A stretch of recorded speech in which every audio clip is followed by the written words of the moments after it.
안녕하세요. 매일 아침 말씀 묵상에 오시는 여러분을 진심으로 환영합니다. 12월 8일 수요일, 여호와께서 우리에게 고하시는 것. 생각할 문제. 미가는 여호와께서 우리에게 고하시는 것이 무엇이라고 말합니까? 신명기는 다른 성경들과 어떤 관련성들을 가지고 있습니까? 오늘 우리에게 주는 교훈은 무엇입니까? 미가는 여호와께서 우리에게 고하시는 것이 무엇이라고 말하고 있습니까? 너희는 여호와의 말씀을 들을지어다. 너희는 일어나서 산을 향하여 변론하여 작은 산들이 내 목소리를 듣게 하라 하셨나니 너희는 산들과 땅의 견고한 지대더라. 너희는 여호와의 변론을 들으라. 여호와께서 자기 백성과 변론하시며 이스라엘과 변론할 것이라. 이르시기를 내 백성아, 내가 무엇을 내게 행하였으며 무슨 일로 너를 괴롭게 하였느냐? 너는 내게 정언하라. 내가 너를 애굽 땅에서 인도해 내어 종 노릇하는 집에서 속량하였고 모세와 아론과 미리암을 내 앞에 보냈느니라. 내 백성아, 너는 모압 왕 발락이 꾀한 것과 보올의 아들 발람이 그에게 대답한 것을 기억하며 시딤에서부터 길갈까지의 일을 기억하라. 하나님께서 천지를 정인으로 삼아 이스라엘 백성에게 어떻게 행하였는지를 생각해 보라고 하십니다. 하나님께서 애굽 종되었던 땅에서 그들을 구원해내시고 언약을 맺으셨습니다. 특별히 하나님께서 모압 왕 발람의 꾀한 것과 보리 아들 발람이 그에게 대답한 것을 기억하여 보라고 하십니다. 그들이 하나님의 계명 속에 있을 때 발람의 어떤 저주도 그들에게 내릴 수 없고 오히려 저주가 변하여 복이 되어지는 것들을 보라고 하십니다. 너희들이 내 언약 안에 있을 때 하나님의 계명에 순종할 때 그 어떤 것도 그들을 무너뜨릴 수 없음을 이야기해 주고 계십니다. 너희가 내 언약 안에 있을 때 나도 너희를 신실히 지키며 보존하리라 하시는 것입니다. 그리하면 나 여호와가 공의롭게 행한 일을 알리라. 너희들이 과거 역사를 되돌이켜보면 하나님께서 얼마나 언약에 충실하시는지를 깨닫게 되리라 하십니다. 내가 무엇을 가지고 요 앞에 나아가며 높으신 하나님께 경배할까? 내가 번제물로 1년 된 송아지를 가지고 그 앞에 나갈까? 여호와께서 천천의 수장이나 만만의 강물 같은 기름을 기뻐하실까? 내 허물을 위하여 내 맏아들을 내 영혼의 죄로 말미암아 내 몸의 열매를 드릴까? 사람아, 주께서 선한 것이 무엇임을 내게 보이셨나니 여호와께서 내게 구하시는 것은 오직 정의를 행하며 인자를 사랑하며 겸손히 내 하나님과 함께 행하는 것이 아니냐. 하나님께서 정말 원하시는 것이 무엇이냐 하는 것입니다. 그것은 외형적으로 천천의 수장이나 만만의 강물 같은 기름을 기뻐하시는 것이 아니라 우리의 마음으로 정말 주님을 사랑하며 우리의 삶이 정의를 행하며 살아가는 것, 겸손히 하나님과 동행하는 것을 원하신다고 이야기하십니다. 성경학자들은 미가의 이 구절을 언약적 소송이라고 부릅니다. 하나님께서 언약을 어긴 백성들을 상대로 소송을 제기하고 계시는 모습을 볼 수 있기 때문입니다. 미가는 여호와께서 자기 백성과 변론하신다고 기록하고 있고 변론이라는 단어는 법적 논쟁을 말하고 있습니다. 즉 하나님께서는 백성들을 향해 법정 소송을 제기하고 계시는데 이는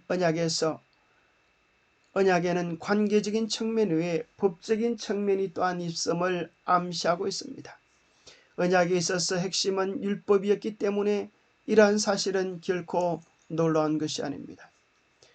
언약, 그 관계 언약 속에는 그 언약을 잘 지킬 때에 행복이 보장되지만 언약의 율법적인 내용, 언약의 핵심적인 서로 맹약한 내용을 어길 때는 그 축복을 피차 누릴 수 없는 것은 당연한 것입니다. 신명기에서도 그 내용을 다루고 있습니다. 아니 신명기에서 다뤘던 그 핵심적인 내용을 오늘 미가서가 재반복 설명하고 있는 것입니다. 이스라엘아, 내 하나님 여호와께서 내게 요구하시는 것이 무엇이냐? 곧 내 하나님 여호와를 경외하며 그의 모든 도를 행하고 그를 사랑하며 마음을 다하고 뜻을 다하여 내 하나님 여호와를 섬기고 내가 오늘 내게 내 행복을 위하여 내게 명하는 여호와의 명령과 규례를 지킬 것이 아니냐. 신명기에서도 분명히 이야기합니다. 이스라엘아, 내 하나님 여호와께서 내게 정말 원하는 것이 무엇이냐? 바로 그것은 너의 행복이 아니냐. 너의 행복을 위하여 하나님께서 다 명하는 것이다. 어떻게 너의 행복이 이루어지게 될 것인가? 그것은 마음과 뜻을 다하여 하나님을 사랑하는 것 아니냐. 그 사랑 속에 참된 행복이 있는 것 아니냐. 정말 너희가 하나님을 사랑한다면 그의 계명에 순종할 것이 아니냐. 하나님께서 우리의 행복을 위하여 우리의 마음을 주님께 달라고 하시는 것입니다. 구약 성경은 이러한 아름다운 성문처럼 이루어져 있습니다.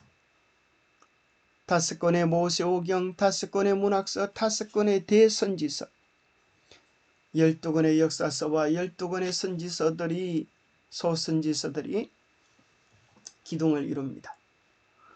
이 모든 구약 성경의 핵심은 모세오경에서 시작이 되어지고 모세오경이 기초가 되어져 있습니다. 모세오경의 내용을 한마디로 이야기한다면 그것은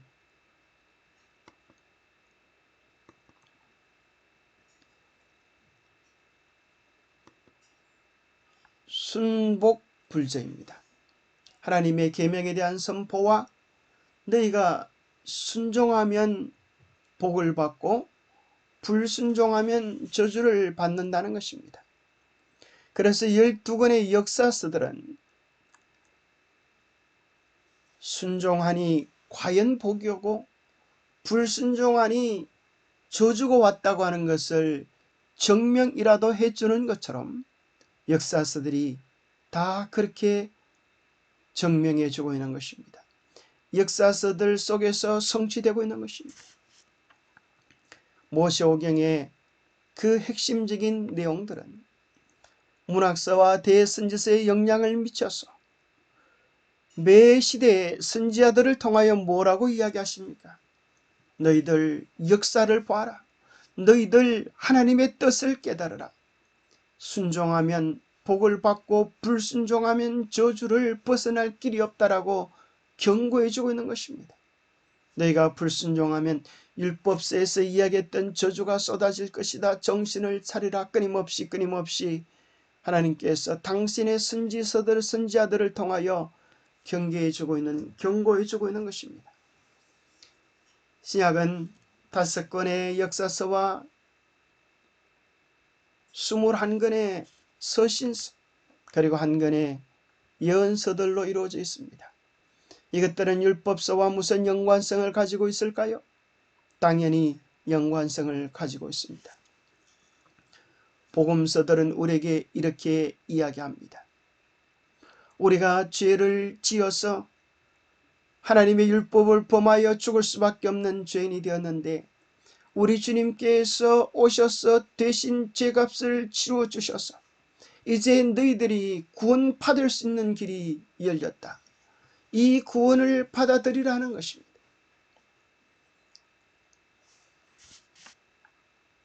서신서들은 우리에게 무엇을 이야기합니까? 이 구원을 받아들이면 예수 그리스도를 개인의 구주로 받아들이면 성령께서 너희 안에 오셔서 변화된 삶을 주시리라 이야기하는 것입니다. 예수님을 믿는다고 하는 것은 믿고 그분의 복음과 상관없는 삶을 사는 것이 아니라 그 복음으로 인하여 성령이 우리를 변화시키는 삶을 사는 것이라고 이야기하는 것입니다. 마지막 요한계시록은 우리에게 무엇을 이야기합니까? 머지않아 우리 주님께서 이 한낫을 들고 추수하러 오신다는 것입니다. 수확하러 오신다는 것입니다. 그때에 알곡과 가라지를 구분하여서 알곡은 곡간에 모아들이고 가라지는 꺼지지 않는 불에 태워서 소멸될 것을 이야기해 주고 계십니다. 영감의 교훈입니다. 거룩한 율법의 요구. 거룩한 율법은 우리들이 하나님을 가장 사랑하고 우리 이웃을 우리 몸과 같이 사랑하라고 요구합니다. 이러한 사랑의 실천이 없이는 가장 고상한 신앙 고백도 한낱 위선이라고 하는 것을 증명해 주고 말 것입니다. 우리 예수님은 뭐라고 말씀하셨습니까? 좋은 나무가 나쁜 열매를 맺을 수 없고 못된 나무가 아름다운 열매를 맺을 수 없느니라. 아름다운 열매를 맺지 아니하는 나무마다 찢겨 불에 던져지느니라. 이러므로 그들의 열매로 그들을 알리라. 요한복음 15장에서 우리 주님 말씀하셨듯이 나는 포도나무요 너희는 가지니 제가 내 안에 내가 저 안에 있으면 저는 열매를 많이 맺을 것이요 내 아버지께서 영광을 받으실 거라고 했습니다. 예수님이 우리 안에 살아계시면, 예수님이 성령을 통하여 우리 안에 살아계시면, 예수님이 말씀을 통하여 우리 안에 살아계시면 우리는 예수의 열매, 성령의 열매, 사랑의 열매, 곧 하나님의 계명의 열매를 맺게 될 것이라고 말씀해 주고 계십니다. 히브리서 8장 10절에 이것이 새 언약의 내용의 본질이라고 이야기하십니다. 주께서 이르시되 그날 후에 내가 이스라엘 집과 맺을 언약은 이것이니 내 법을 그들의 생각에 두고 그들의 마음에 기록하리라. 나는 그들에게 하나님이 되고 그들은 내게 백성이 되리라. 참 하나님의 백성은 심은 마음의 법을 열매 맺는 것입니다. 기도하겠습니다. 하나님 아버지, 하나님의 법이 하나님의 품성이요 하나님의 뜻이요 우리의 심령 속에 심기 원하시는 복음의 씨앗, 생명의 씨앗임을 깨닫게 하여 주심을 인하여 감사합니다. 하나님과 맺은 언약을 문자적으로 이해할 뿐 아니라 깊은 영적인 의미를 깨닫게 하여 주옵소서. 하나님의 언약의 생명적 의미를 경험케 하여 주시옵소서. 우리의 삶에 복음을 심고 우리의 삶에 말씀을 심고 우리의 삶에 예수를 심어서 구체적인 열매로 나타내게 축복하여 주시옵소서. 그리하여 믿음과 행함이 일치하는 그리스도인이 되어서 아름다운 성령의 열매가 되어서 우리 주님 오시는 그날에 수확되어지는 구원받는 참된 백성이 되게 하여 주시옵기를 우리 주 예수 그리스도로 머지하여 간절히 간구하옵나이다. 하나님의 뜻은 문자적인 율법에서 끝나는 것이 아니라 마음과 심령을 다하여 온전히 주님을 사랑하라는 것입니다. 하나님을 온전히 사랑할 때 그 사랑이 우리에게 온전한 삶을, 온전한 순종을 주게 될 것입니다. 주님과 함께하는 행복한 하루 되시기 바랍니다. 감사합니다.